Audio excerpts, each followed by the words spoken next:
Assalamu Walaikum. Hello friends, how are you? Welcome back to our another video. In this video, I am going to show you how to remove background text in Word document.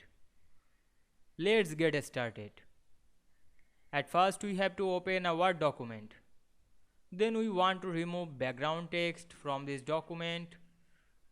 We can see here this confidential text is background text. We cannot select this background text anyway.